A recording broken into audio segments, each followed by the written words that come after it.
let's extend it. So I think I originally said do Monday. Yeah, can we extend? I need some more time. Yeah. Let's make it Wednesday. Yeah. Very challenging. Very good. But interesting, so yeah. Okay. Anyway, so tell you what to do about 4 then. I made a mistake writing down the problem. It's not valid. You can either ignore it, or if you want like 2 points of extra credit, prove to me it's not valid. So what you want to do there is find, whatever it might be, true, S false, whatever. Find a combination of true, false values such that all this stuff up here, all of these have to be true, and that is false. Okay, that is how you show that it's not valid. So, yeah. So when you say prove valid on the quiz, it's not valid. You just want us to show us. Yeah. 4, I was supposed to write down one that is valid, but what I actually wrote here is it's wrong. It's not valid. Yeah, so it's either just omit it and ignore it and do the other problems, or if you want like 2 points of extra credit, show me that it's not valid. Let me comment a bit on 5. Okay, I think 2 and 3 aren't so bad if you have sort of basics of how this works. Yeah, 5 was deliberately meant to be a bit challenging. So I'm not going to really show you how to start writing the proof much, but I'm going to give you sort of a logical argument for how we know it's valid. And maybe that'll give you some hints how to construct a proof. Yeah, so don't feel bad if you're finding 5 difficult. I mean, this was meant to be the challenging one. Well, actually 4 was the challenging one since it's impossible. I apologize again. But let's see, what do we have? We have this.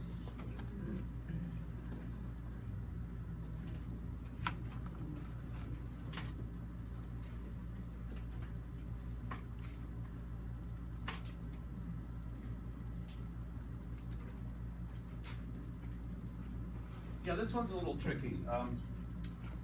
As a general rule, it's easier. It's easier if you just have a symbol down here or something. When you're trying to prove an arrow, it's sort of a bit more annoying. Okay, but remember my general rule that whenever an arrow statement is confusing, you always want to just rewrite it with a switcheroo. So, we have this basic law. Anything you can write with an arrow, you can just write equivalently as the or statement. Yeah, and by the way, equivalently, maybe this is less commonly useful, but if you ever feel like it, you can always, of course, write a or statement with an arrow. So you have these rules, you can always use whatever you want. And that's certainly what I do. Whenever I'm looking at an arrow statement and it's sort of confusing, often you just rewrite it as an or statement, and then it seems more clear, it makes more sense. So let me just give us so I claim this is valid. How do I know it's valid? Well, I'm not going to write the proof. That's your job to write the careful step-by-step proof. But I'm going to reason this away. Well, here I have a slightly confusing arrow. I have I have a compound thing here and then implying not S, and I have S on both sides. That looks a little confusing. So let's follow my suggestion that when an arrow is confusing, see what it looks like if you rewrite it. So if I rewrite this, it would be not S and Q, all that, or not S. So I'm just doing the switcheroo where this thing would be A and not S would be A. Now let's see what this is. Well, when you have not applied to an and or an or, of course you think the Morgan's law. You distribute the not and flip the symbol. So this is not S or not Q, because the Morgan's law can do that. And then out here I have or not S. Yeah, now by the way, you see that there's some redundancy here. Not S or not S is redundant. I mean, generally A or A is just the same thing as A. It's also true, of course, A and A would be just the same thing as A. So, what do we call these? The idempotent clause or something? Yeah. So having rewritten this like this, now I see the redundancy, not S or not S. See, the whole thing just simplifies to not S or not Q. Well, now notice here though, I can rewrite this now again with switcheroo away. S implies not Q. Now I notice something rather interesting. On the one hand, S is implying Q. On the other hand, S is implying not Q. Well, I claim then that S must be false. So, I'm thinking this way. I don't know if Q is true or not, but I know that Q and not Q cover both possibilities. One of them is true and one of them is false. So, you know, if I have S implies Q and S implies not Q, well, S is implying something that's true and it's also implying something that's false. And we know from the table of how the arrow works that means S must be false. So, therefore I have not S. And if I have not S, it's easy to show that anything has to imply not S. So there you go, that's a kind of argument for how I know this is valid. Now, to actually write out a careful proof step by step using our list of allowed principles is a little tricky. But anyways, if you followed my argument here, maybe that'll give you some hints how to construct a proof. I'm sorry? Well, no, the problem is write out a proof. I just gave it a logical argument here. To write it out as a proof, of course, is still a bit short. But yeah, anyways, I just hope this explanation would help a bit and maybe give you some hints how to write the proof. Yeah, so we could have more time, you know. Well, certainly since I messed up giving a problem that you might have wasted time on, obviously you deserve extra time. Yeah, I'd rather you take your time and get things right. Have plenty of time to work on it. Well, other than that, so I think the others should be okay. Yeah, 2 and 3 really shouldn't be so bad.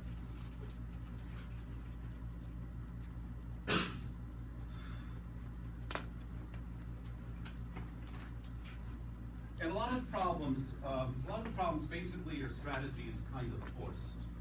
I mean, often, even if it's a many-step proof, sometimes sort of the road that you have to take to get your conclusion is sort of clear. Let me see if I can make a problem to sort of illustrate that kind of thing. Let's say I have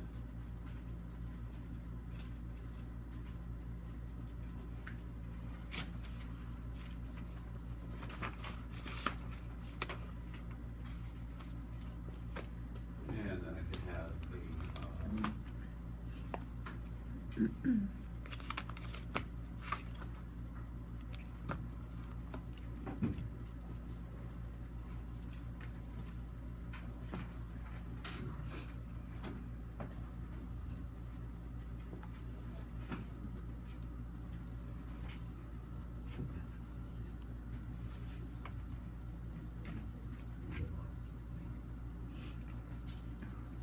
okay, I want to design this as a problem. There'll be many steps, but the kind of saying you can really map out your strategy in a very simple way.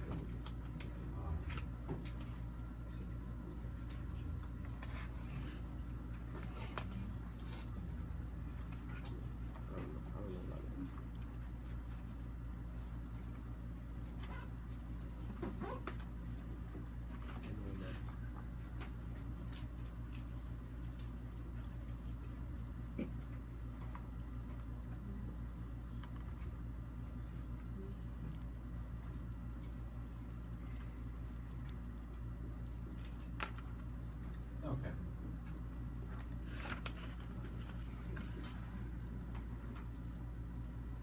Well, I claim in terms of the technical stuff you have to do to make a proof here, in a certain technical sense, it's not hard.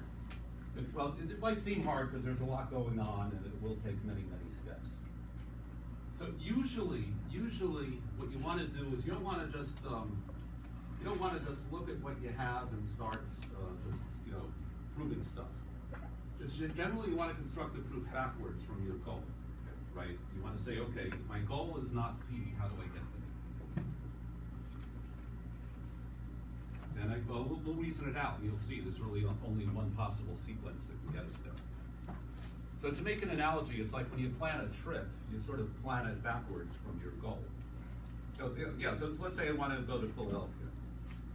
Well, I would reason this way, okay, I have to go through New Jersey, I can do that with Route 1 or, Turnpike. So I guess I have to get to the Verrazano Bridge, how do I do that? See what I'm saying? I sort of plan my trip backwards that way. Because if I just start here in Hempstead and say, oh, I can go that way, let's see what happens. Well, I'll end up in Australia or something. Okay, I'm trying to get to Philadelphia, so I plan the trip backwards. Well, in the same way, okay, here we have to take a trip through our rules of logic from the stuff up here. We have to end up at not P. So let's plan it backwards, knowing that we're supposed to end up at not P. How can we do that? Well, I have absolutely no choice about the fact that I must use condition one. Because condition one is the only one that says anything about P at all anyways. So that is absolutely forced. So here, just what you should do on scrap paper, just on the side, sort of make yourself notes, make your strategy here. So map out your strategy and then try to write it as a proof. So the first thing I see is I must use one. Okay, that's forced. That's the only thing I can do that will tell me anything about P. Well, if I must use condition one, and I'm trying to do something about P is occurring on the left of the arrow. So I have to do indirect reasoning. Right? Indirect reasoning is this. Okay, that's what lets you say something about what's on the left of the arrow. So what I need to prove is on the left of the arrow, so I need indirect reasoning. I need indirect reasoning on one. If I'm going to do indirect reasoning, that means I need this thing to be false. I need R or S to be false.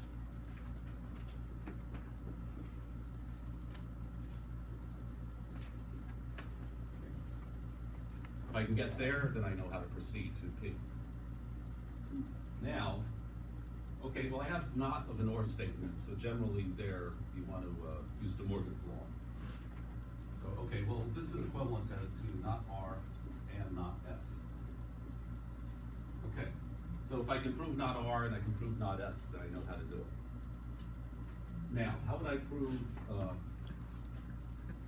not R? Okay, well,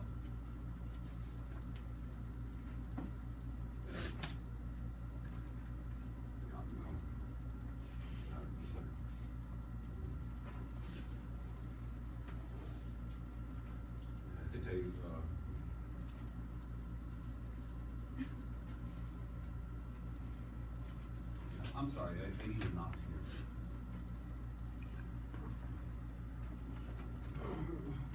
Okay, now I think it should work. All right. So I need to prove not R and not S. Well, what can I do about S? I notice here that S implies T, and I certainly have not T because it's part of an and statement. So I can prove not S by using indirect reasoning on arrow 2.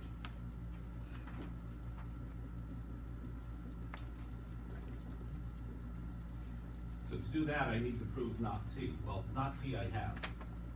Not T I just have in 3. So that means I can prove not S. And well, if I have not S, then I know something about not R. Not R or V, and then because of disjunction with not V, I will be able to get not R. Okay, I think I have my strategy mapped out. I know how to proceed now. So you see what I'm saying? This would be very hard if you just look at the stuff above the line and just start doing stuff. You know, you can do correct stuff, you can write down correct things that may not be helpful to get your goal. It'd be much better to map out the strategy backwards the way I did. I know that I'm supposed to end up at not P. And I really have no choice in the matter. The strategy I worked out is the only possible way to get there. So that's how the proof should go. Okay. So yeah, by the way, you don't have to bother rewriting these things and saying given the way the text does. Okay, that's understood. Let's just start writing new stuff. So my next fact will be number 7. So what did I want to do? Okay. I have not T and U. I want to extract not T so I can do my indirect reasoning there. So that's just what we call it, simplification. I have an and statement, I can extract part of it. So if I know not T and U, then I know not T. Okay, I don't particularly care about U. What I need is not T. So that's simplification being applied to line 3.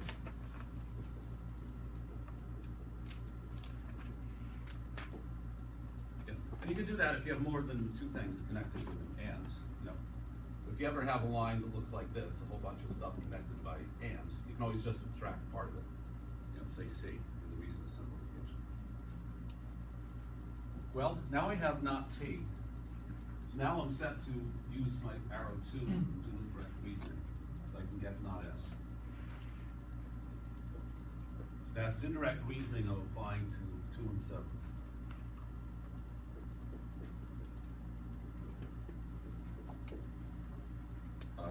So my new fact needs a number. Look at that, 8. Okay, now I have not S. Now there's an obvious thing to do. I have an arrow. I can do direct reasoning using this arrow. So now I can say not R or V. And that's direct reasoning on 4 and 8.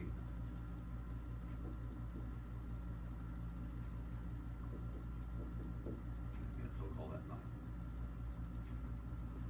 Oh, yeah, and of course, by the way, if you like the Latin, you know, I don't care if you say it in English or Latin. Indirect, if you like Latin, you can say it's modus tollens.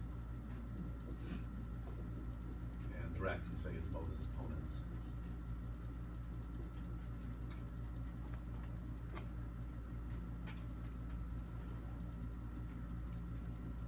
Okay, so nothing else, you know, you learn a couple words of Latin, right? You know, you should all know more Latin than habeas corpus. Okay, so what do we have now? Yeah, so I already have not S. Now I'm trying to get not R. The way I mapped out my strategy, I'm trying to get not R. Well, I have not R or V, and I have not V. So that makes me think the disjunctive principle. Right, that one is this. A or B, and not A, therefore B. That's the disjunctive principle.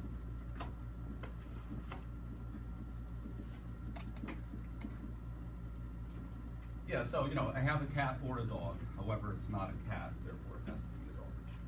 You know, just that mode of reasoning. So that's certainly on our list of principles we can use. So disjunctive reasoning in 5 and 9 tells me not R. 5, 9, disjunctive. Well, you can call it disjunctive syllogism, disjunctive principle. I think I'll just write the word disjunctive. That's 10. Well, now I'm sort of set to go. Because I have, I did all this because the way I mapped out my strategy, I needed not R and not S. Well, now I have it. Okay, I can always combine any two things I know with an and statement. Okay, both of these are on my list of facts. I can put them together with an and statement. So when I write the reason, I say I'm combining 8 and 10 with a function.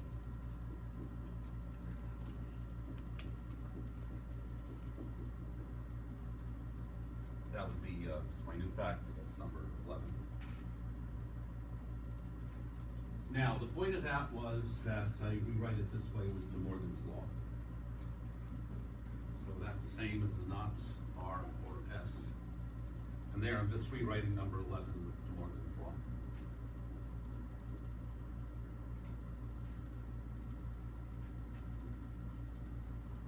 Now I'm set to go. I can do my indirect reasoning against the arrow. So the thing on the right of the arrow is false. So therefore the thing on the left of the arrow is false. Now I can say not P and not Q. And I'm using indirect reasoning in lines 1 and 12.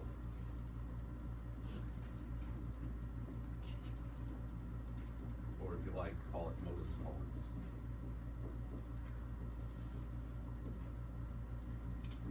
Okay. Now I have a not being applied to an and statement, so usually you want to simplify that with De Morgan's law. So I distribute the not and the and switches to an or. I have or, and then I have not P. And well, not Q, I'll just call Q. I never bother with the extra step about the double negative. You can just do that in one step. Yeah, so what I did there, I just rewrote 13 with De Morgan's law.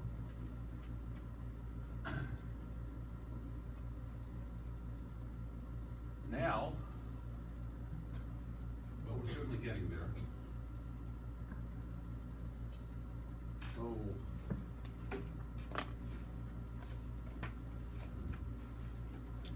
Okay. I'm trying to do so. Yeah, I'm sorry here. Again, I left out a not in order to make my proof work. I should have done that. Yeah, I'm not changing anything. I haven't used it yet. Okay, now I want to say, well, not P and Q. But now if I have not Q and S, I can extract not Q. can always do that when I have an and statement, I extract part of it, so that's 6, simplification.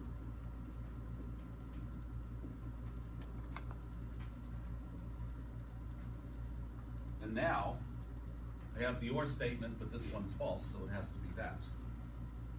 So not P or Q, but, well, it's not Q, because Q is false, so it has to be not P. That's the disjunctive principle applied in 14 and 15.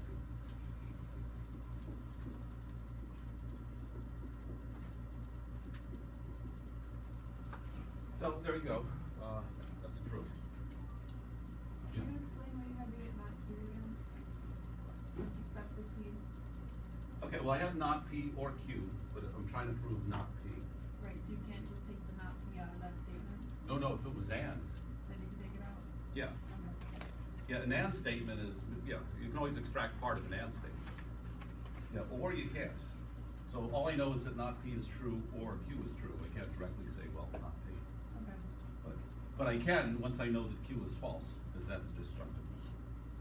So I have two possibilities, one or the other, but it's not that one, so it has to be that one. Okay. Yeah, that's the reason.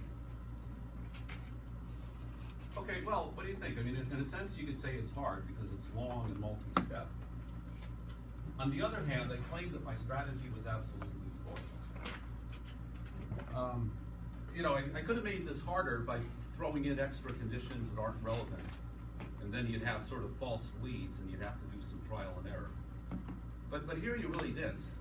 Well, I had to fix the problem a couple times along the way to make it work. But you know, if I'd written this thing down correctly and then said, okay, I'm trying to prove not P, there's absolutely only one logical road I can take to get there. And that's what I mapped out, you know, at the beginning. I said my conclusion has to be not P. The only way you can get there is to use 1. And it has to be indirect reasoning because P is on the left. To do that, well, then I have to, I need this to be false. And then if that's going to be false, well, I can rewrite it this way. And then from there, you know, look at what remains and see how you get these. So, yeah, so I noticed that not S wasn't a problem, because I have not T, it's part of an AND statement. So I was able to get not S using indirect reasoning there. So then I had to think, how do I get not R? Well, if I'm going to get not R, I'm absolutely forced to use direct reasoning on 4. It's the only place that mentions R. And then, you know, I just considered how to do it. But you see what I mean? This isn't the kind of problem where I had any choice, right? If I know that the problem's going to work, that's the only possible way it could. You know, I didn't have little false leads to pursue that turned out not to work. I really had only one possible route to my goal, which was not true. So in that sense, the problem was easy, even though it was kind of a long multi-step thing. So this I recommend. You should always do, when you're trying to do these proofs, you're trying to prove something valid. Do it exactly the kind of way I did here, where you sort of, on the side and scrap paper, you map out your strategy. Okay, you map it out backwards, starting from your goal, and figure out how to get there. And then, of course, well, when you write your proof, the logical order goes the other way. And, you know, that's generally the way you want to do these problems.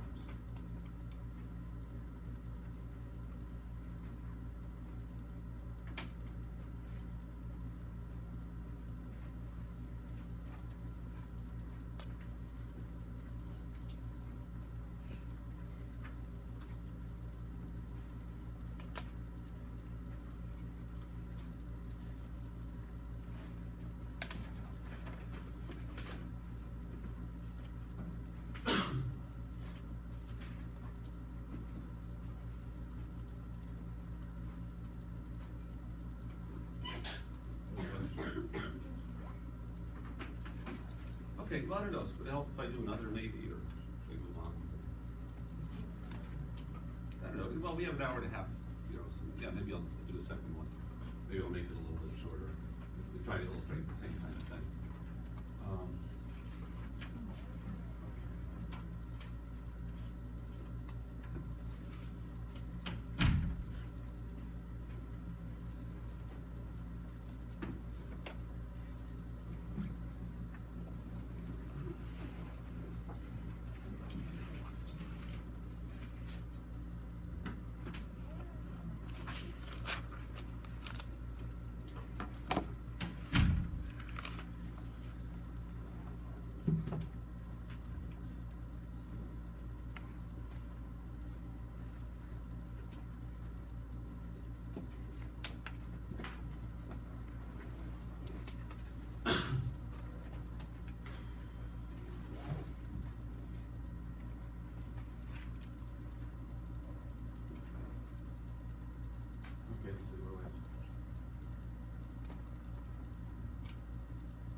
Now let me pause for a second and think. I want to make sure I have this right. I don't change it in the middle. Let me see if this works.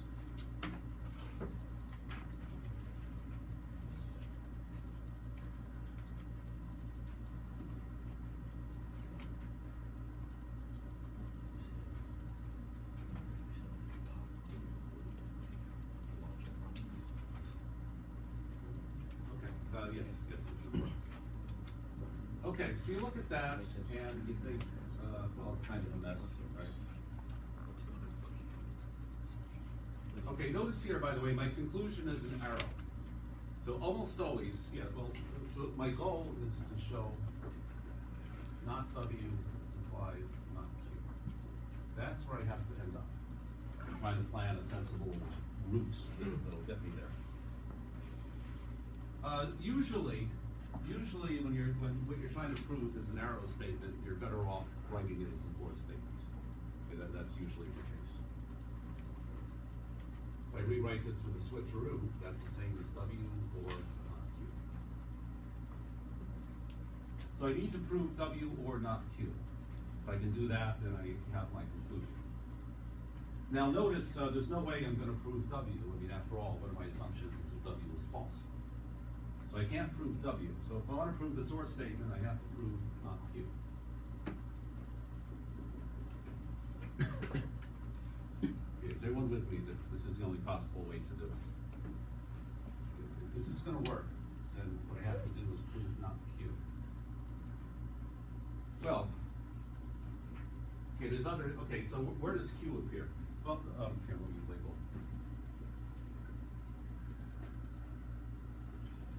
The only place I see Q in here is in line 1, my top line. So if I'm gonna succeed in proving not Q, I mean, I have to use this arrow here.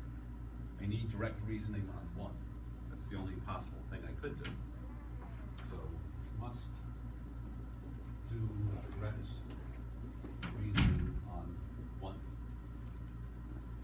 Well, if I'm gonna do direct reasoning on 1, that means I need to prove P or T.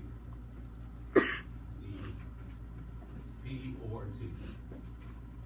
Now either one will do, because if I can prove either one, then I know that the or statement will be true. So now we pause and think. Well, forget about T, right? One of my assumptions is not T, so obviously I will. And one of my assumptions is not T, so obviously I won't be able to prove T. That means I need to prove T. Right? If I can prove P, then I think I know how to do this. Now, how would I possibly prove P? Well, I don't seem to have much choice. Line 3 is where I see P. And it's on the right side of an arrow. So it looks like I definitely need to do direct reasoning on 3. Must do X on line 3. And if I'm going to do that, then I need to prove U. By direct reasoning, I need the thing on the left to be true. So must prove U.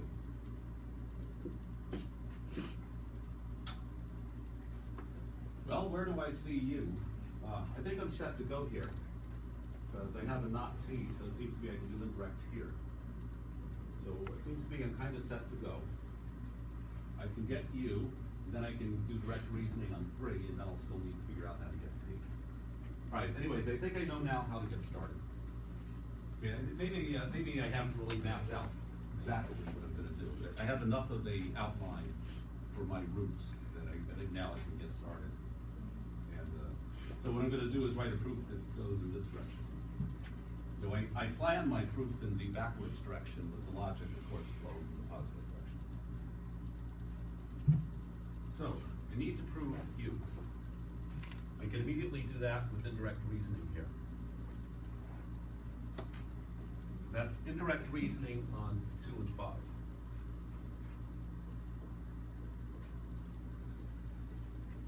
Modus tollens.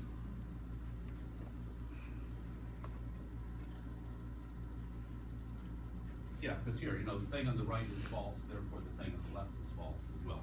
Not U is the same as U. Okay, don't bother with the double negative stuff. So my new fact gets a number, it's number 7. Now I have U, now it's rather obvious what to do. I have U and I have U on the left of the arrow here. So I do direct reasoning and deduce P or W.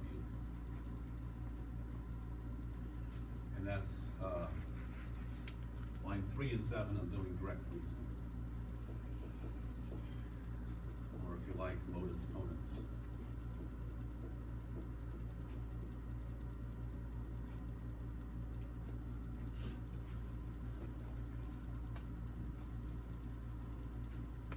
Okay, I have P or W. Now, I refer back to my little route here that I sketched. I'm trying to figure out P. What I have is P or W. So that means I need to, well, here, I'm set to go, because I have not W, so I can do disjunction. Yeah, I can deduce P, because here, P or W, but it's not W, so therefore it is P. And that is, on lines 4 and 8, I'm using the disjunctive principle.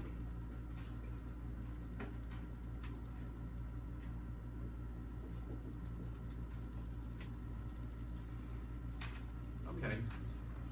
You know, it's many, many steps, but I am making progress here along the route that I sketched out. That seems to be on my way. Oh, I have P, now I need P or T, but that's automatic. Once I know P, I can combine it using or with anything I like. If P is true, then P or anything at all would be true. So that's, what's that, the addition principle applied to 9. There's line 10. Now I'm set to go. I can do my direct reasoning using arrow 1. You have established the thing on the left of the arrow, so I'm allowed to conclude the thing on the right. Q or S. So in lines 1 and 10, that's direct reasoning, or if you like, modus ponens. Okay. Well, now, getting back to my roadmap here, I'm trying to prove not Q. What I have is an or statement, not Q or S. So it seems to me I could do disjunction if I could figure out not S. But I can do that because S sits at the left of an arrow, and the thing on the right is false. I can do a direct reasoning on 2 and 6. You get not S. Indirect on 2 and 6.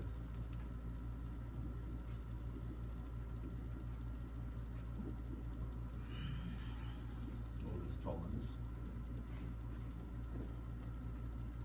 Okay, so now I'm up to step 12. Oh, yeah, the purpose of that was because I wanted to do disjunction here. I have not Q or S, but now that I know not S, I can reduce not Q. That's on line 11 and 12. I'm doing the disjunctive principle. Line 13. Okay, almost there.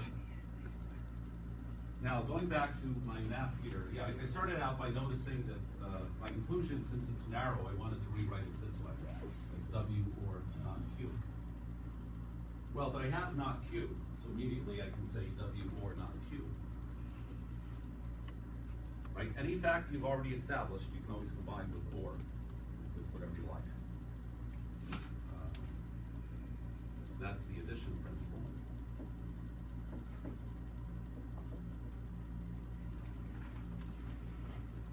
Yeah, now I'm done. Now I just rewrite it with a switcheroo. I'm just rewriting 14 with a switcheroo. And okay, there we go. We're done. Yeah, and again, you know, was this a hard problem or not? Well, it depends what you mean. It was hard in the sense that there are many, many steps. But again, the problem didn't have any confusing false leads. You know, it was the kind of problem where I really just, I could reason out the one and only path from my assumptions to my goal. Well, so there's sort of two different ways the problem can be hard. Well, one is simply that it's many steps, which increases the likelihood of mistake.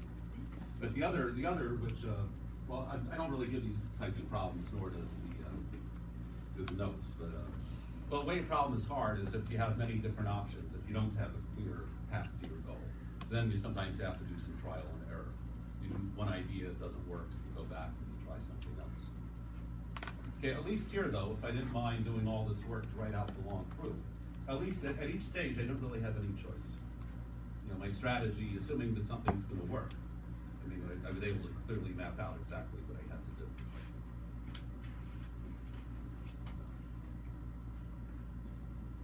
So yeah, on 2 and 3, you know, try to reason that way. And well, problem 5 is a bit challenging. So I discussed earlier, at least to try to give you an idea how to set up number 5.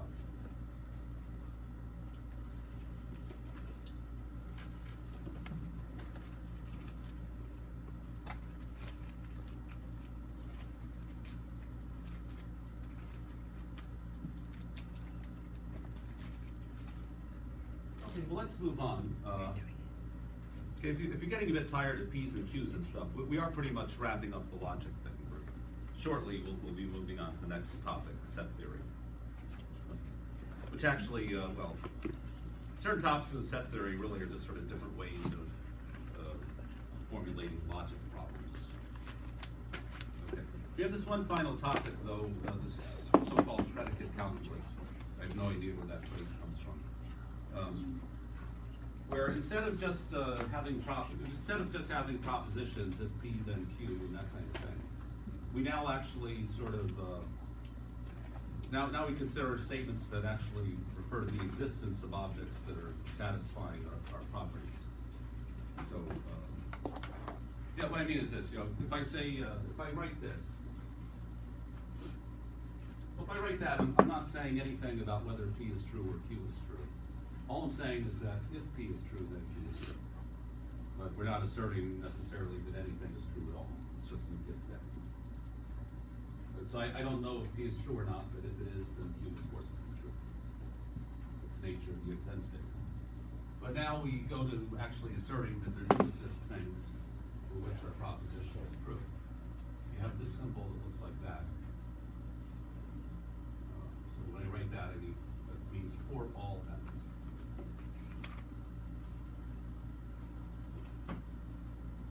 Then you have this thing that you write backwards, P. And you read that as there exists in x.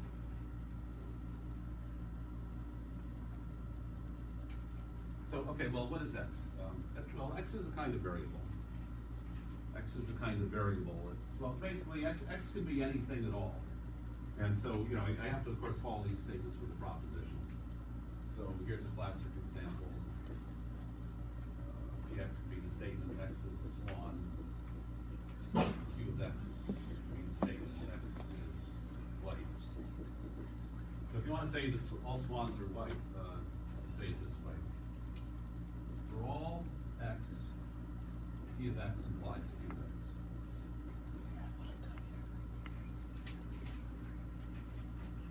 x. Okay, well, you may sort of feel like this is an unnecessarily fussy way to say something kind of simple. I mean, well, yeah, it sort of is. I mean, you know, to illustrate what's going on, we use simple examples. Where it becomes useful, of course, is when you have more complex stuff going on.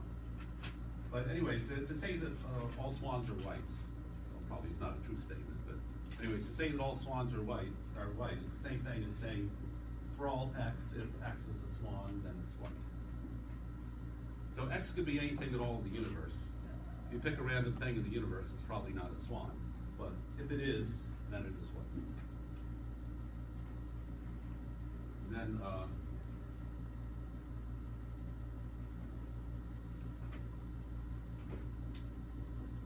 okay, here, I could write that. There exists an x such that P of x.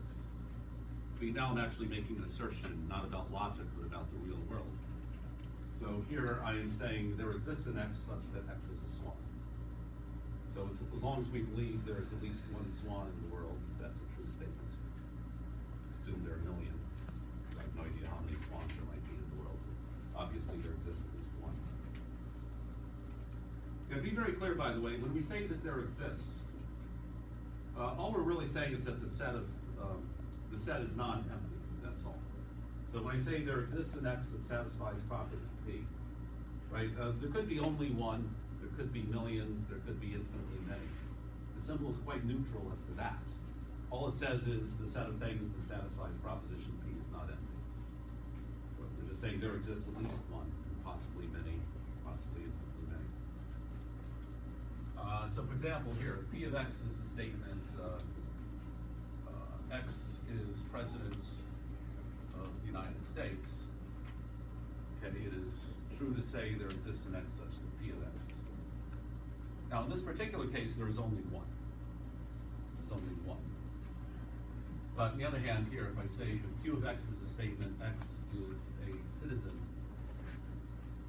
of the US, then certainly it's correct to say there exists an X such that Q of X.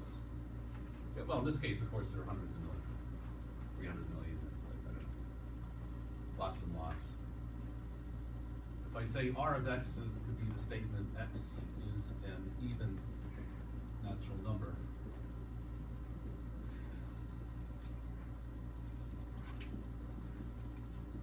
Well, here, I mean, there are more than lots. There are infinitely many. That is an infinite set.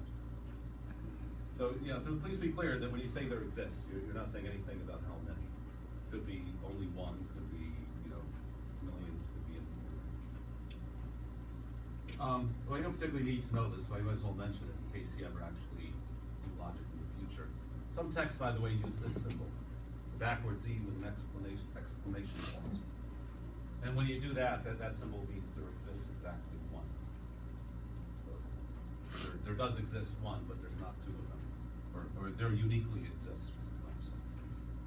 So that symbol means exists exactly one. So for my example here, that would be correct about proposition P. It would of course be wrong about Q or R.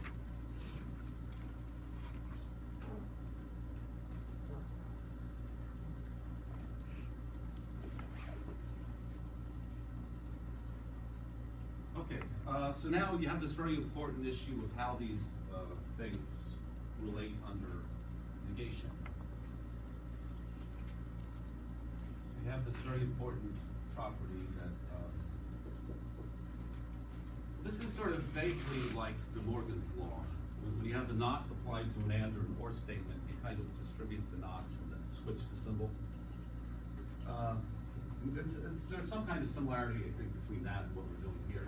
The idea that you can move the not past one of the symbols if you switch it. Because if I say not for all x, P of x, what I'm saying is that property P is not true for all x. That's the same thing as saying there exists an x for which the property is false. So I'm claiming this should be the same thing as saying there exists an x such that not P x. So when you negate the universal statements, by the way, just some jargon, we call this thing the universal quantifier.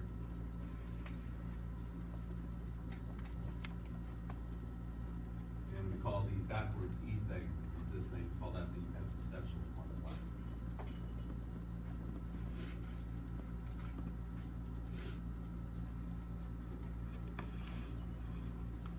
I don't particularly care if you learn the jargon here as long as you get the idea straight. Maybe that's what they're called. So here, let's have an example here.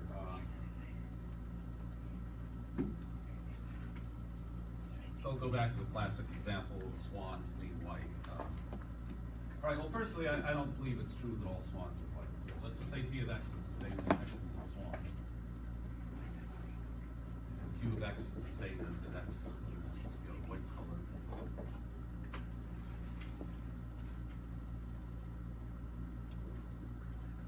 Right, certainly swans tend to be white, but surely you'd find an occasional unusual bird that we would call a swan that's not going to be white color. So, not for all x is a swan implies x is white. So how can we make more sense out of this? Well, we have a rule that says that the negation of the universal thing, this is the same as saying there exists in x such that not px implies qx.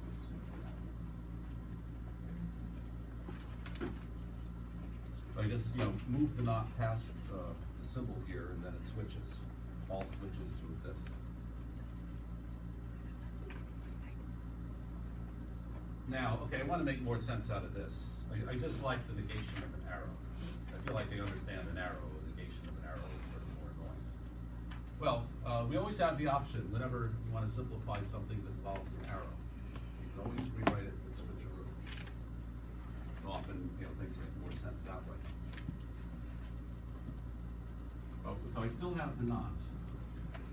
But now my P of X implies Q of X, I'm going to write as not P of X or Q of X.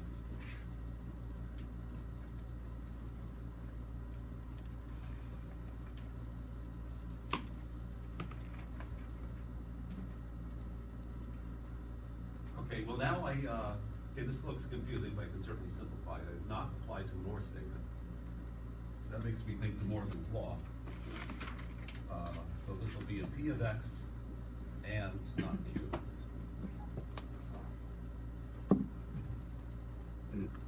Okay, and I think now I have the simplest way to express the concept.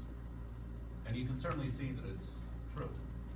Well, if it is not true that all swans are white, that's the same thing as saying there exists something that is a swan and is not white.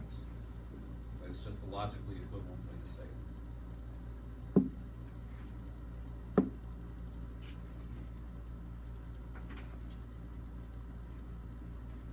All right, so here, yeah, by the way,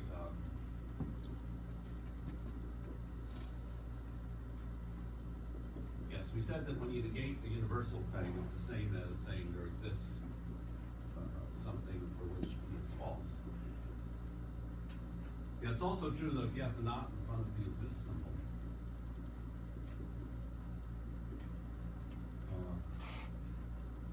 yeah, again, you bring the not past the symbol and change it to the other. So that's the same as saying that for all X, not Px.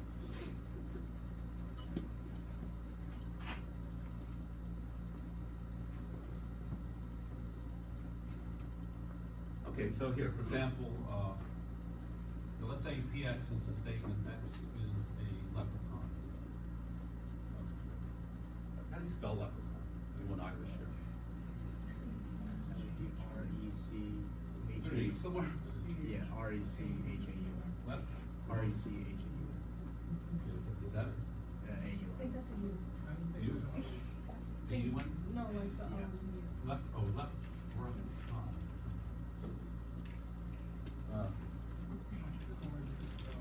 Yeah.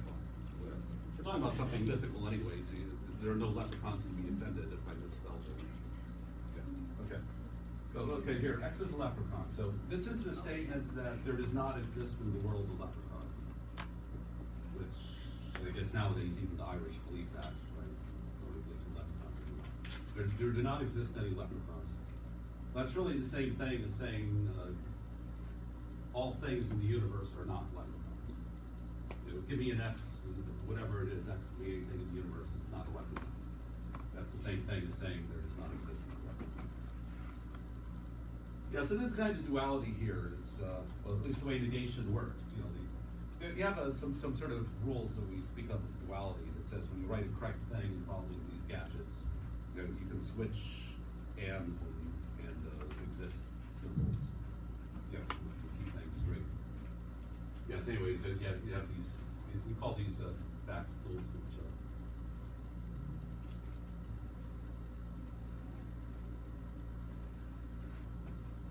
Okay, so now here, let's look at an example like this. Not for all X, not for this Y.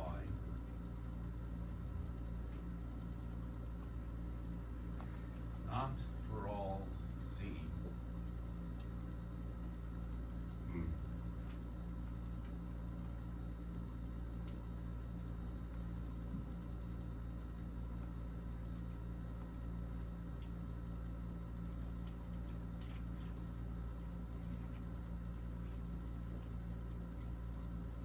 Bracket, bracket, bracket.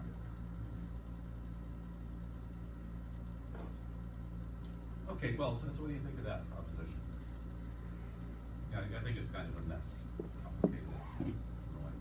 What are we saying? We're saying it is not true. It is not true that for all x, it is not true that there exists a y, for which it is not true that for all z, p of x or not q of y or r of z. Okay, that's what it says. I would be a liar if I claim I could just easily comprehend that. I don't really know what it means. I think we can simplify it in a huge way using our rules here. So, generally what you'll want to do, is I know I have rules that says I can move these knots past the symbols here. And I think here, I don't want to start here. It seems to me if I move this knot over here, it'll team up with that knot and I'll get some cancellation. So it seems to me sort of the best place to start would be to say not for all x is the same there exists an x such that not. Now you have to be careful, not is applying to this whole thing.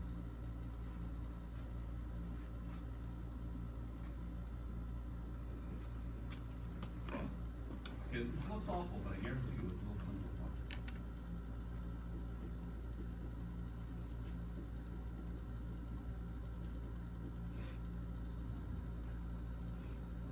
Four brackets, okay. I guess it's not the end of the world if I get that wrong. Oh, okay, well now at least, my next step at least, okay, I'm happy enough to have these cancel. Not knots, just cancels. So not knots, so there exists an x, exists y, such that not for all z.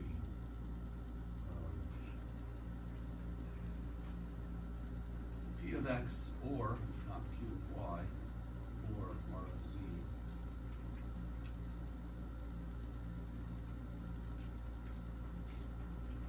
Okay. Well, I guess then my next obvious step would be to move the knot past this one. So there exists x, there exists y, see, there exists z, such that not. Now the not applies to this stuff here.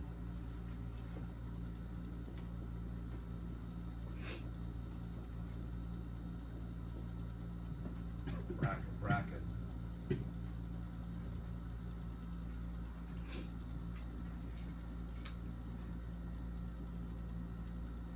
Now finally, okay, I can do the simplification here because I can apply the Morgan's rule.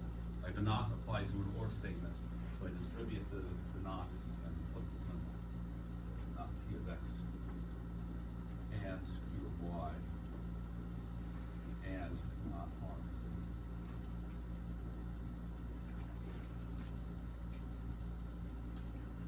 Okay, well, does everyone agree that what I ended up with is rather simpler than what I started with? You know, I looked at this and I felt very confused by all these knots and I didn't really know what this thing was saying.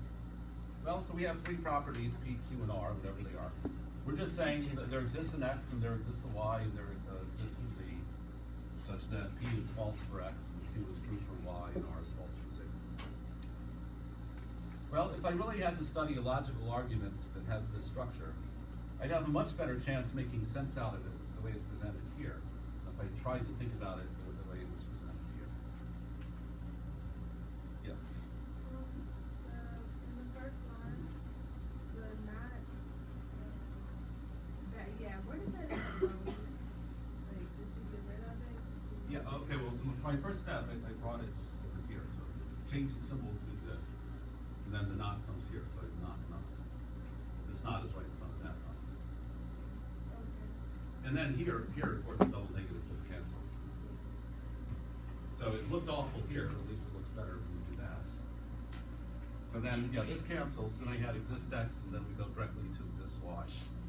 And then this stuff in brackets. So that left me with one knot to deal with, which I did here. And now, of course, whenever you have a not applied to ands or ors, generally you want to simplify it with Morgan's law, which I did. Okay, well, I certainly ended up with something I can, this I can tolerably wrap my mind around. This I cannot, even though they're logically equivalent. It was presented in a complicated way. So generally, when you have negations in front of these symbols, you always want to apply these rules to simplify them. And, with a bit of practice using the notation, you can do this very mindlessly. I did this without too much effort, and I really wasn't paying attention to the logical meaning of this thing. Well, it's complicated anyways. I go nuts if I try to sort of think logically about what's going on as I did it. But, I just fiddled with the symbols, manipulated the symbols using my rules. And, the notation does all the work for me. Keeps everything straight. And, I did end up with something simple enough that we can sort of understand it. So that's one thing this formalism is good for. Sometimes when you have complicated arguments of this type of negation, well, you try to simplify it and then work on it.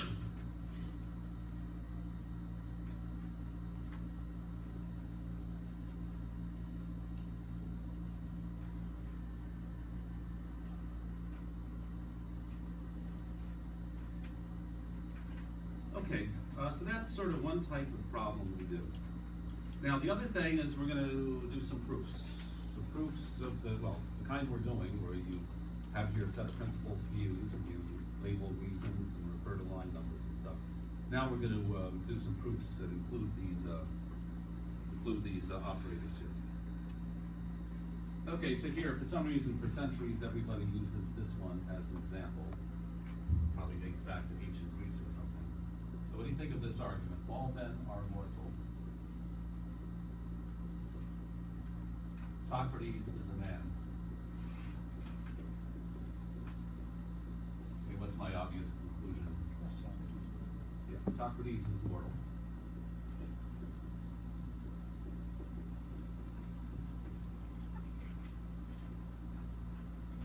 Okay, well, I mean, this is simple enough that, it seems like, okay, you look at it, it's clear, you understand it. What's the point of writing things in symbols? Well, if you had some very complicated argument in words that you could not follow, then you could actually try to write it down in symbols and see if it makes sense. So anyways, just to start with this very simple example, and let's see how it goes. Okay, let's say P of x could be the proposition x is a man. Actually, here we're probably using, we're doing the chauvinistic thing of using then probably in the general sense. Human, maybe. Yeah, here, let's be PC. Instead of talking about men here, let's say all people are mortal. Socrates is a person. Okay, so P of x could be the statement, x is a person. Q of x could be the statement, that's x is mortal. Now, for Socrates here, I'm going to give a symbol. I'm going to use little s to represent Socrates.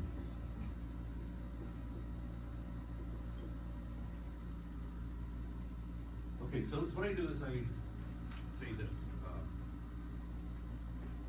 Okay, P of x applies Q of x. For all x, P of x applies Q of x.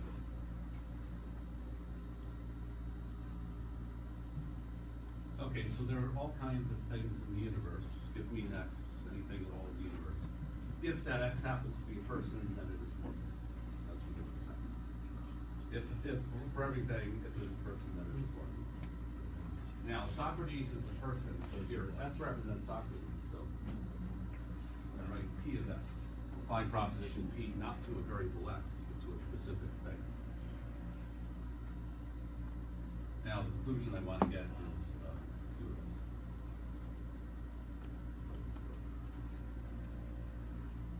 S. Okay, so what we do there is you have this idea called specialization. Whenever you have an all statement, well, whenever you have for all x, it's like we're making a statement that's supposed to be true for everything in the universe. So you can specialize to any one particular thing that you wish to speak of. So here, we call this 1 and 2. So how do I prove this? Okay, well, if this is going to be true for all x, it's true for s. It would be true for anything else also, but it's certainly true for s. So knowing that for all x, P of x implies Q of x, I can say PS implies Q of s. And what I say when I write the reason is I'm applying specialization to line 1.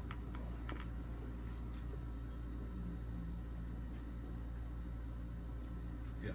Question, it's kind of off topic, but really, So the take-home quiz, it got extended to next Wednesday, is that what it was? Yeah. Next Wednesday. Yeah, a week from today. So you have the whole weekend, and even Monday you can try to beat it and see if you're still stuck with something. Okay, yeah, does everyone get this idea of specialization? I have a statement that's supposed to be true for everything, but if that's just a particular thing that is true for us. So you just do that, you just write that and say that you're using specialization. And now, of course, well, now it's obvious how to proceed.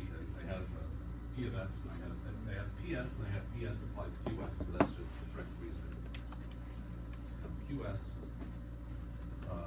direct reasoning applied to 2 and 3. Or if you like, modus ponens.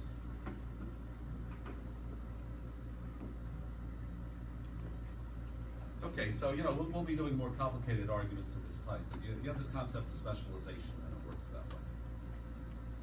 Okay, here, let's try this one. Okay, all vampires are immortal.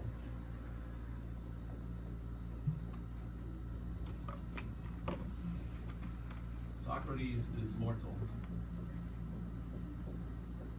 So what is the conclusion that I can logically draw? Yeah. Yeah. Socrates is not a vampire.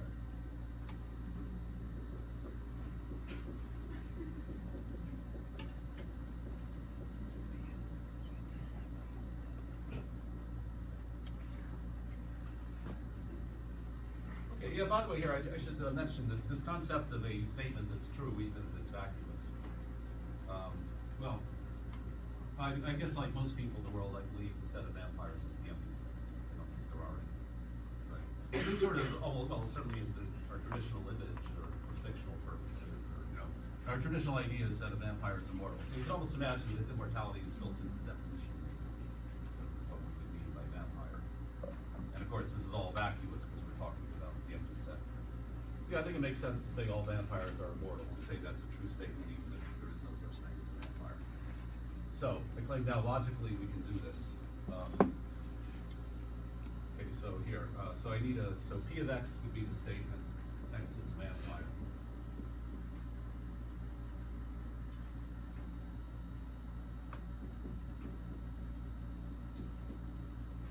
Q of X could be the statement, well, I could do it either way. Q of X could be mortal or immortal. Immortal means not mortal, not immortal, immortal. I can do it either way. Let's say Q of X is a statement, X is immortal. Well, so then we have for all X, Q of X plus Q of X. So out of all the things in the universe there are, pick one, pick an X. Probably won't be a vampire, but if it is, it would be immortal. Now, Socrates, however, is mortal, so that's saying that Q is false for Socrates, so I have not QS. And I'm trying to deduce that therefore Socrates is not a vampire, so that would be not PS. Okay, so of course what I'm going to do here is indirect reasoning. So given our universal statement that's meant to be true for every X, I can extract from this the special case of S. So if that's true for all X, then I can say P of S implies Q of S. If it's true for everything in the universe, it's true for Socrates. So we say that I'm applying specialization to line 1.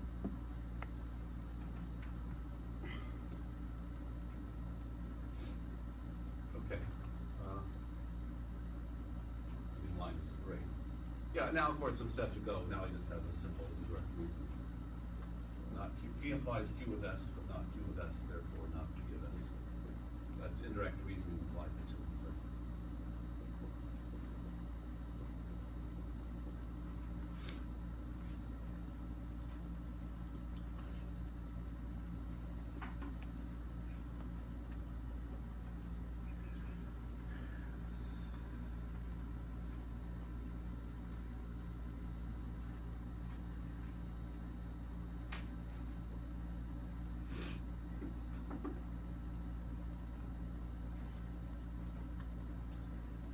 Okay, so that's the general idea.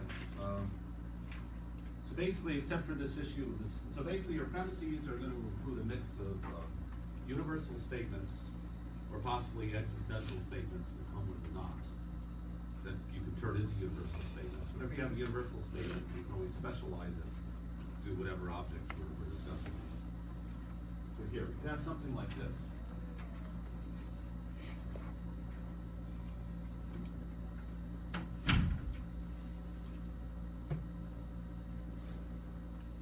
Does not exist in X such that not P of X applies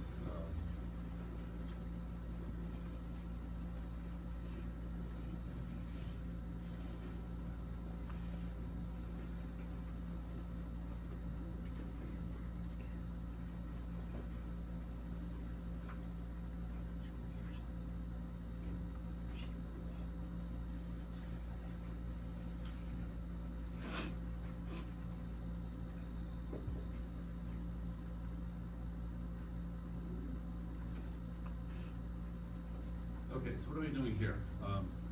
Okay, it's always a custom that when we want a variable, for one of these quantifier thingies, when we want a variable, we use letters at the end of the alphabet, like X, Y, or Z, or W or something. So when I use a letter near the beginning of the alphabet, like A, B, or C, that generally we're talking about a specific item. So, well, think of it this way, it's like X is a variable, B is a constant. Okay, I'm not making up a word problem to know this, but the idea is that B is one specific thing. X here, this is a statement about all possible X in the world. So there does not exist an X such that not P of X and Q of X. And then we're told Q of B, and we're supposed to deduce not Q of B. Okay, so the first thing, of course, you're going to do is always you'd want to simplify this. It is, to try to think about what's going on, it's always miserable to have a not in front of one of these quantifiers. So you always want to use the rule to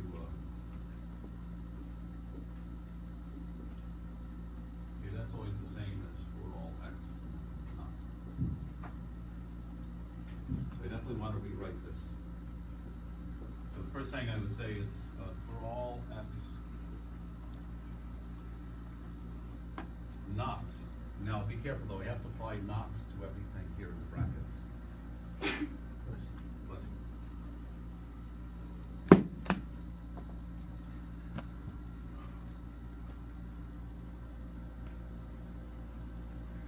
Okay, so what I did was I rewrote one. What's the name of that rule? I think we just call that negation of an existential quantifier.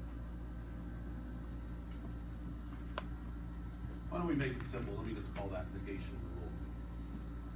Okay, we have two negation rules. One says this, and the other says that.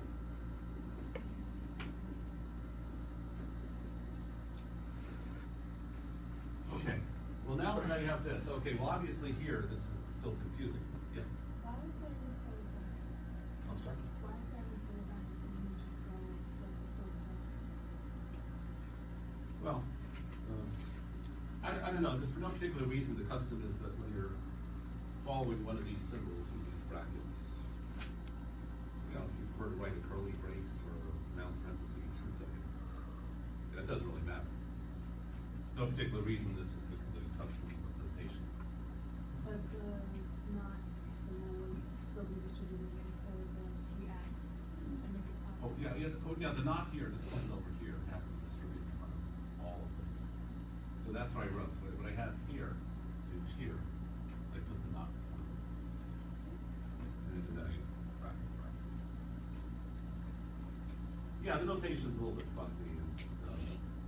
And by the way, when you do these problems, as long as you do the correct stuff, and I'm not going to be too picky, you match up your brackets exactly right. I don't claim I always do that with perfect accuracy. Okay, well now I look at this and I say, it's not really better. I'm confused about a not here applying to an and I have another not there. So I think I want to now do the Morgan's rule.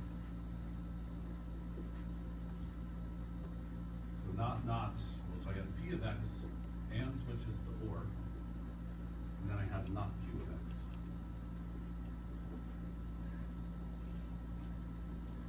Yeah, so I'm just applying the Morgan's rule to 3.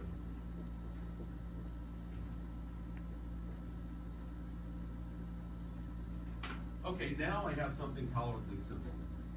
Okay, for all x, either P is true of it or Q is false. Now, I'm trying to prove something about it, not all x, I'm trying to prove about a specific object that I'm calling B. So now I want to specialize. If I have a statement that says this is true for all possible x, well, then it's true for B. I know that PB or not QB. That's what we call specialization applied before.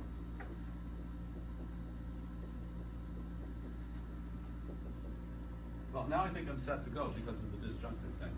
I have an or statement, and this one is false, because I have Q of B, which is the same as not QB.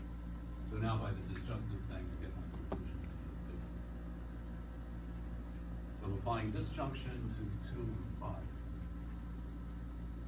Well, I should say disjunctive principle.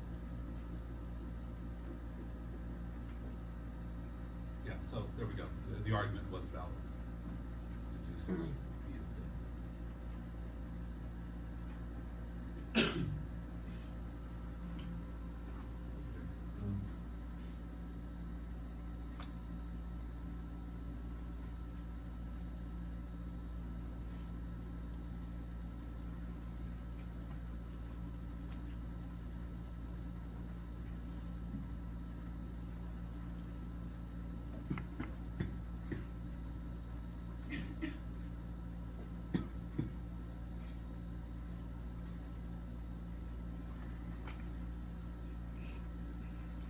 Okay, well, you do have an idea of tautologies and contradictions in this context where we're throwing in topics are existential and universal things.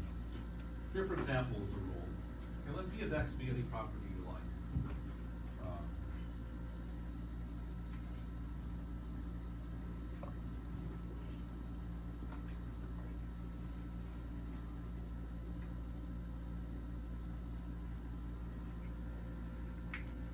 Does everyone agree that is a tautology?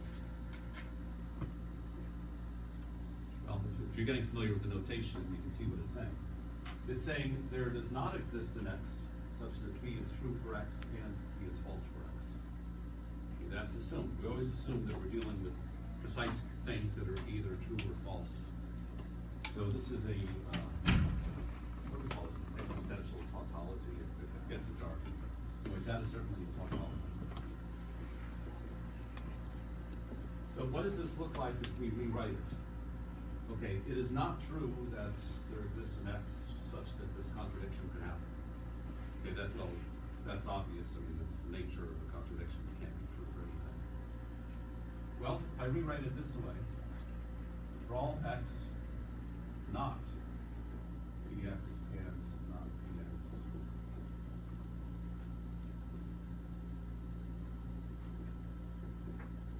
well, now look what happens. I distribute the not. I have for all x, not P of x, or P of x.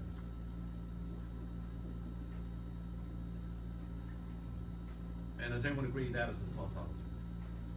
P is a well-defined property. For any x, it has to be either true or false. So, for every possible x in the universe, either P is true for x or P is false for x.